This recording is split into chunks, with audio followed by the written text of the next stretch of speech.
လူတယောက်ဟာအခြားသူတယောက်ရဲ့ဘဝကိုဘယ်လောက်ထိလိုချင်သတ်မှတ်နိုင်တယ်လဲ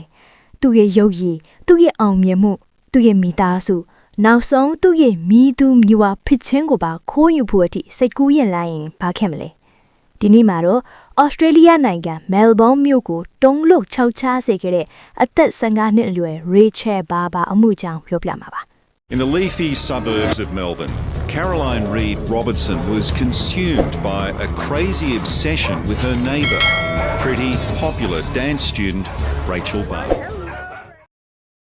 ဒါဟာရိုးရိုးလူသက်မှုမဟုတ်ပါဘူး။ငါဒါမင်းချစ်ခဲ့ရင်ဆိုတဲ့ယူသက်မှုကနေပေါက်ဖွာလာတဲ့ကြောက်မဖွယ်ဟာထိရက်လန်ဇလန်တပုတ်ပါ။ Rachel Barber လူအမည်ရတဲ့သူမဟာအရန်ကိုလှပပြီးလူချစ်လူခင်ပေါ်များတဲ့ကချေတယ်မလေးပါ။သူမမှာချစ်ရတဲ့မိသားစုရှိပါတယ်။ဂယုစိုက်တဲ့ရီစာလည်းရှိပါတယ်။သူမရဲ့အနာဂတ်ဟာအရန်ကိုတောက်ပနေပါတယ်။ Rachel ကိုမနာလိုနေတာကတော့ Caroline ပါ။သူမဟာ Rachel ထက်4နှစ်ကြီးပြီး Rachel လို့အိမ်မှာကလေးသိမ့်ဖူးတဲ့အင်ကြီးချင်းမိန်းကလေးပါ။ဒါပေမဲ့ Caroline ရဲ့ဘဝကတော့ Rachel နဲ့ဆန့်ကျင်ဘက်ပါပဲ။သူမဟာကိုမလှဘူးလို့အမြဲတွေးပြီးအထီးကျန်နေသူပါ။ Caroline ဟာ Rachel ကိုကြည့်ပြီးအားကြလာရကနေမနာလိုစိတ်တွေစတင်လာပါတယ်။သူမဟာ Rachel ရဲ့လှူရှာမှုတိုင်းကိုစောင့်ကြည့်ပါတယ်။ Rachel ရဲ့ဝတ်စုံတွေကိုလည်းအားကြပါတယ်။သူမရဲ့စိတ်ထဲမှာ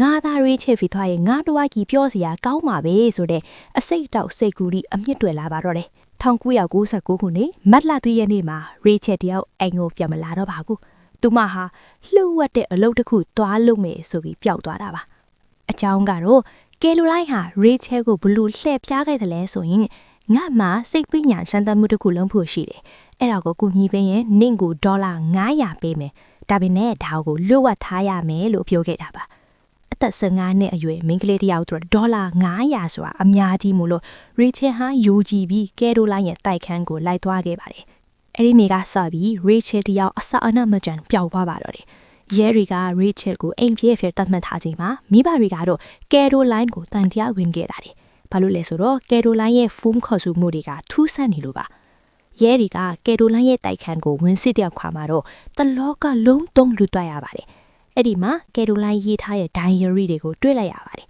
။အဲ့ဒီ diary ထဲမှာ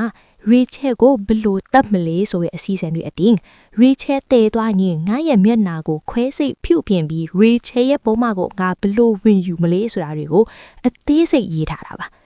သူမဟာ Rachel ရဲ့မွေးစင်းကိုတောင်ခိုးယူထားပြီး Rachel ရဲ့နာမည်နဲ့ပုံမှန်တစ်စာဖို့အစင်နဲ့ပြင်ထားတာပါ။ Caroline ဟာ Rachel ကိုသူမရဲ့တိုက်ခန်းမှာဖုံးကျူးနဲ့လဲပဲညိတ်တက်ထဲကပါ။အိမ်နောက်ညောက်အလောင်းကိုအထုပ်ထဲထည့်ပြီးသူမဖခင်ရဲ့ခြံထဲမှာတော့မြုပ်ခဲ့ပါတယ်။အလောင်းကိုရှာတွေ့တဲ့အချိန်မှာ Rachel ရဲ့ရုပ်အလောင်းဟာမှတ်မိဖို့တောင်ခက်ခဲနေပါပြီ။အဲ့ဒီနောက် Caroline ကိုထောင်တန်းအနှစ်20ချမှတ်ခဲ့ပါတယ်။ဒါပေမဲ့ကြွေးကွဲစရာအကောင်းဆုံးကတော့ Rachel ရဲ့မိဘတွေပါပဲ။သူတို့သမီးလေးရဲ့တော့ပါတဲ့အနာဂတ်ဟာလူတစ်ယောက်ရဲ့မနာလိုစိတ်ကြောင့်ရဲဆက်ဆက်ဖြစ်စီခံရတာပါ။ဒီအမှုဟာကျွန်တော်တို့ကိုသင်ခန်းစာတစ်ခုပြပါတယ်။အဲ့ဒါကမနာလို Windows စိုက်ခါကူထားလို့မရတဲ့စိတ်ရောတာတစ်ခုဖြစ်သွားရင်ဘလောက်ထိကြောက်ထိုကောင်းတယ်လဲဆိုတာပါ။တခြားသူရဲ့ဘဝကိုအားကြတာမမှားပေမဲ့ကိုယ့်ဘဝကိုတောင်မိုးမထားပဲသူတစ်ပါးဖြစ်ချင်တဲ့စိတ်ကလူသက်မနာတစ်ခုကိုဖန်တီးလိုက်တာပါပဲ။ဒီဖြစ်တာမှန်စလန်းဦးတော့တင်ကဘလို့မြင်တယ်လေ။ Caroline ရဲ့စိတ်နေထိုင်ကိုတကေးပေးကြောက်ဖို့ကောင်းတာမဟုတ်ဘူးလား